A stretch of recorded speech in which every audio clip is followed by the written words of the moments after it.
করে জানলে আমি হারবো না? ওখানে তো আমার থেকে ভালো গাইয়েও থাকতে পারে। আমি বলছি এখন তুমি জিতবে, মিলিয়ে নিও।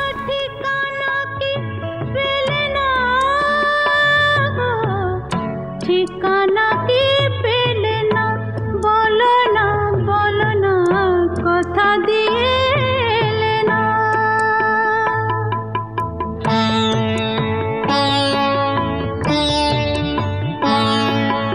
সেদিন শুক্লা রাতে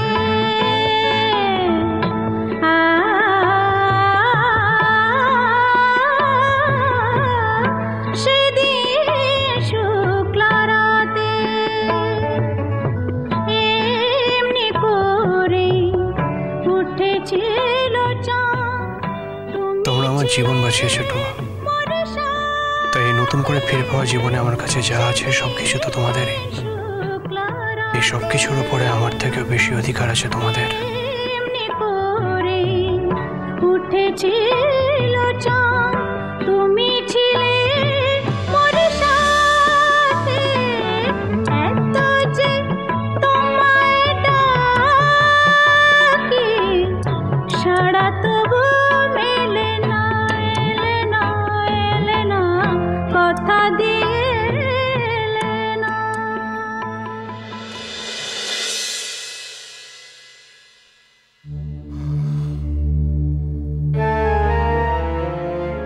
এখন তো মনে হচ্ছে ঠিকই আছে, আবার গান টান করছে।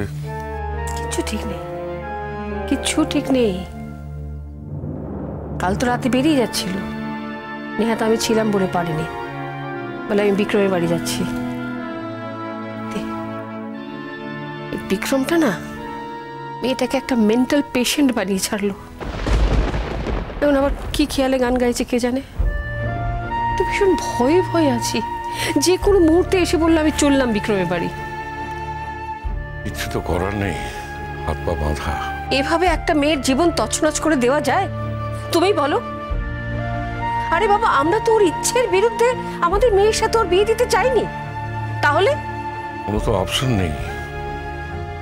ছেলেটা বিবাহিত জানার পর, ওর জেঠু আমার ছেলেবেলার বন্ধু জানার পর আমি কি করতে পারি বলো তো? এই তোমার বন্ধু টন্ধু বাদ দাও তো। তোমার বন্ধুর থেকেও আমার মেয়ের জীবনের দাম অনেক বেশি। বন্ধু তো বাদ দিয়েও বলছি শর্মিষ্ঠা, একটা বিবাহিত ছেলের ঘাড়ে তো আমি আমার টোয়াকে চাপিয়ে দিতে পারি না।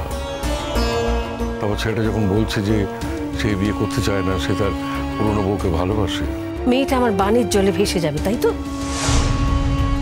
সত্যি আমার মেয়েটা মানসিক রোগগ্রস্ত হয়ে সারাটা জীবন ঘরে বন্দি হয়ে কাটিয়ে দেবে। একবারও তুমি ভেবেছো? তুমি ভেবেছো আমাদের অ্যাবসেন্সে ওর কি হবে? কে দেখবে ওকে? ওর জীবনে যে কেলেঙ্কারি ঘটে গেল, এরপরে তুমি তোমার মেয়েকে বিয়ে দিতে পারবে? কেউ বিয়ে করবে এই সমস্ত কিছু জেনে? একটা কলঙ্কময় জীবন হয়ে গেল ওর। আরে আচ্ছা আচ্ছা, তুমি একটা কথা বলো না, ওরা তো ভেবেই নিয়েছিল যে ওদের ছেলে মরে গেছে, ওদের ছেলে মৃত। আমি সেই ভাবনাটা নিয়েই থাকুক না ওরা। না না না না, তা হয় না, তা হয় না শর্মিষ্ঠা, তা হয় না। তুই শুধু নিজের মেয়ের কথা ভাবছো। কখনো না, আমি কারোর কথা ভাববো না। আগে আমি আমার মেয়ের কথা ভাববো, তারপরে অন্যদের কথা। মেয়ের জীবনটা শেষ হয়ে যাচ্ছে, সেই মেয়ের কথা না ভেবে আমি অন্য মেয়ের কথা ভাববো? অন্য মেয়ের জন্য আমার দরদ উঠলে উঠবে না। আমি এতটা মহান নই, এত দয়ালু আমি নই। আর যদি এমন হয় আমার মেয়েটাকে যদি বাঁচানোই না যায়, ও যদি আরো ভয়ঙ্কর অসুস্থ হয়ে পড়ে। আরে বাবা, আজই তো ডাক্তারের সঙ্গে অ্যাপয়েন্টমেন্ট করেছি, দেখি না উনি কি বলেন। ডক্টর ঘোষাল তো একজন নামকরা সাইকিয়াট্রিস্ট, উনি নিশ্চয়ই আমাদের গাইড করতে পারবেন। তুমি বেকার চিৎকার চেঁচামেচি করছো, এতে তো কোনো লাভ হবে না। শোনো, তোমার বন্ধুকে গিয়ে জিজ্ঞাসা করো এই ছেলেটাকে ওরা কোথায় পেত যদি আমরা না থাকতাম। ছেলে, এখন ছেলে নিয়ে খুব আদিক্ষেতা হচ্ছে। সেদিন ওরা কোথায় ছিল? যেদিন ছেলেটা আধমরা হয়ে পড়েছিল আমরা গিয়ে ওকে তুলে এনে প্রাণ বাঁচালাম। ছেলে, আমার মেয়ে টুয়া, এই টুয়ার তো ওকে শুশ্রূষা করে সেবা যত্ন করে ওকে প্রাণ ফিরিয়ে দিল। তার প্রতি কোনো কৃতজ্ঞতা নেই, কোনো ঋণ নেই, সেই ঋণ শোধ করার কোনো দায় নেই। আজ একেবারে ছেলেকে পেয়ে সবকিছু ঝেড়ে ফেলতে চাইছে। না না, এ হতে পারে না, এ পারে না। তুমি আমাকে কি করতে বলছো? বিক্রমকে টুয়ার জীবনে চাই। দরকার পড়লে ও আগে স্ত্রীকে ডিভোর্স দিয়ে টুয়াকে বিয়ে করবে। শর্মিষ্ঠা, তোমারও কি মাথাটা গেছে? না, আমার মাথা খারাপ হয়নি, আমার মাথা সম্পূর্ণ সুস্থ আছে। আমি শুধু আমার সন্তানের স্বার্থ দেখেছি। ওরা যদি ওর ছেলের স্বার্থ দেখতে পারে তাহলে আমি আমার মেয়ের স্বার্থ দেখলে পরে খুব দোষের হয়ে যাবে।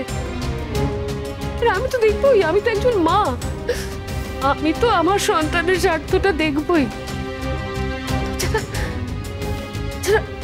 আমি যে এক সন্তানকে হারিয়েছি, ওই টুয়াকে আর হারাতে পারবো না। টুয়া যদি আঘাত সহ্য করতে না পেরে নিজের জীবন শেষ করে দেয় তাহলে কি করবে? তোমার কাছে কোনো গ্যারান্টি আছে যে ওটা ও করবে না? বলো। কি আবল তাবল বকছো বলো দেখি? তোমার মুখে কি কিচ্ছু আটকায় না? যা সত্যি তাই বলছি, যা হতে পারে আমি তাই বলছি। তোমার হয়তো কথাটা শুনতে খুব খারাপ লাগছে, দেখো শুনেই তুমি এভাবে রিয়াক্ট করছো। যেদিন সত্যি সত্যি ঘটনাটা ঘটবে সেদিন কি হবে? What do you want? তুমি আমাকে কি করতে বলছো? একটা আনউইলিং হর্স, তাকে কি আমি বলবো? তাকে কি আমি রাজি করাবো? তাকে কি বলবো যে তুই তোমার পরিবার ছেড়ে, তোমার স্ত্রীকে ছেড়ে আমার মেয়ের কাছে এসে থাকো? বেশ, তাহলে তুমি বসে বসে মেয়ের ধ্বংস দেখো, মেয়ের মৃত্যু দেখো, আর তখনও তুমি ওদের কাছে নিজেকে ভালো রাখার চেষ্টা করো। শর্মিষ্ঠা, ধমকিও না আমাকে। তোমার ভালো মানুষের জন্য আমি সারাটা জীবন সাফার করেছি। হ্যাঁ, কিন্তু শুনে রাখো, আমার মেয়ের সাথে আমি কোনো রকম কম্প্রোমাইজ করব না। না, তুমি ডাক্তারের কাছে যাচ্ছ, যাও যাও, আমি দেখি ডাক্তার কি ট্রিটমেন্ট করে, আমার মেয়ে ভালো হয় কি না, তারপর আমার যা করার আমি করব। কি করতে হবে সেটা কিন্তু আমার জানা আছে। ডাক্তারের চিকিৎসায় যদি আমার মেয়ে ভালো না হয় তাহলে আমি জানি বিক্রম ফিরে এলেই আমার মেয়ে ভালো হয়ে যাবে। ঈশ্বর রক্ষা করো, আমার মেয়েটাকে তুমি রক্ষা করো ঈশ্বর। আসতে পারি?